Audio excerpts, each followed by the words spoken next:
বাঘের বড় উপদ্রব। মানুষ অস্থির হইয়া উঠিল। গরু বাছুর শেষে মানুষ পর্যন্ত বাঘের কবলে মারা পড়িতে লাগিল। সকলে তখন লাঠি সরকি বর্ষা বন্দুক বাহির করিয়া বাঘটাকে মারিল। একটা বাঘ গেল, কিন্তু আর একটা আসিল। শেষে মানুষ বিধাতার নিকট আবেদন করিল, ভগবান, বাঘের হাত হইতে আমাদের বাঁচাও। বিধাতা কহিলেন, আচ্ছা। কিছু পরেই বাঘরা আসিয়া বিধাতার দরবারে নালিশ জানাইল, আমরা মানুষের জ্বালায় অস্থির হইয়াছি, বন হইতে বনান্তরে পলাইয়া ফিরিতেছি, কিন্তু শিকারী কিছুতেই আমাদের শান্তিতে থাকিতে দেয় না। ইহার একটা ব্যবস্থা করুন। বিধাতা কহিলেন, আচ্ছা। তৎক্ষণাৎ ন্যাড়ার মা বিধাতার নিকট আবেদন পেশ করিলেন, বাবা, আমার ন্যাড়ার যেন একটি টুকটুকে বউ হয়। দোহাই ঠাকুর, তোমায় 5 পয়সার ছিন্নি দেব। বিধাতা কহিলেন, আচ্ছা। হরিহর ভট্টাচার্য মামলা করিতে যাইতেছিল।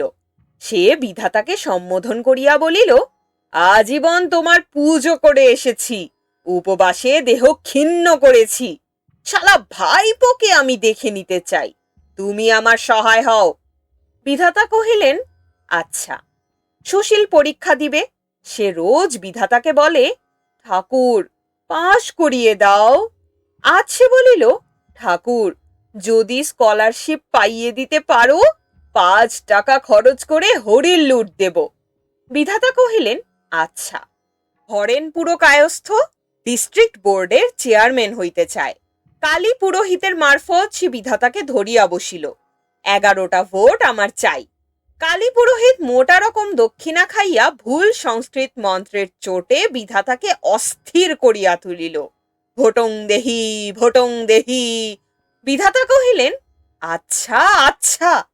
কৃষক 2 হাত তুলিয়া কহিল, দেবতা, জল দাও। বিধাতা কহিলেন, আচ্ছা। পীড়িত সন্তানের জননী বিধাতাকে প্রার্থনা জানাইল, আমার একটি মাত্র সন্তান, ঠাকুর, কেড়ে নিও না। বিধাতা কহিলেন, আচ্ছা।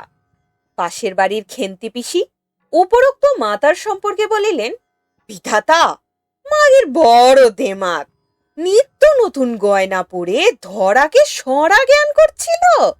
ছেলের টুটিটি টিপে ধরে বেশ করেছ দয়াময়, মাগিকে বেশ একটু শিক্ষা দিয়ে দাও তো। বিধাতা কহিলেন, আচ্ছা। দার্শনিক কহিল, হে বিধাতা, তোমাকে বুঝিতে চাই। বিধাতা কহিলেন, আচ্ছা। চীন দেশ হইতে চিৎকার আসিল, জাপানিদের হাত হইতে বাঁচাও প্রভু। বিধাতা কহিলেন, আচ্ছা। বাংলাদেশ হইতে এক তরুণ ধরিয়া বসিল, কোনো সম্পাদক আমার লেখা ছাপিতেছে না, প্রবাসীতে লেখা ছাপাইতে চাই, রামানন্দ বাবুকে সদয় হইতে বলুন। বিধাতা কহিলেন, আচ্ছা। একটু ফাঁক পড়িতেই বিধাতা পার্শ্বপ্রবিষ্ট ব্রহ্মাকে জিজ্ঞাসা করিলেন, আপনার বাসায় খাঁটি সর্ষের তেল আছে? ব্রহ্মা বলিলেন, আছে, কেন বলুন তো? বিধাতা বলিলেন, আমার একটু দরকার, দেবেন কি? ব্রহ্মা পঞ্চমুখে জবাব দিলেন, অবশ্য অবশ্য। ব্রহ্মার বাসা হইতে ভালো সরিষার তৈল আসিল। বিধাতা তৎক্ষণাৎ তাহা নাকে দিয়া গাঢ় নিদ্রায় অভিভূত হইয়া পড়িলেন, আজও ঘুম ভাঙে নাই। শুনছিলেন মলাইচাঁদ মুখোপাধ্যায় তথা বনফুল রচিত গল্প বিধাতা। পাঠে ছিলাম আমি তাফান্নুম তানজিম শিফা। গল্প ও গল্প পাঠ সম্পর্কিত যে কোনো মতামত এবং পছন্দের কোনো গল্প, কবিতা, উপন্যাস, নাটক আমার কণ্ঠে শুনতে আগ্রহী হলে কমেন্ট করে জানান। গল্প ভালো লাগলে বন্ধুদের সাথে শেয়ার করুন, কারণ ভিউ, লাইক, সাবস্ক্রাইব প্রতিনিয়ত কন্টেন্ট তৈরিতে আমাদের অনুপ্রেরণা জুগিয়ে চলে। আমাদের আজকের আয়োজন এখানেই শেষ। সবাই সুস্থ থাকুন, শুনতে থাকুন গল্পজ।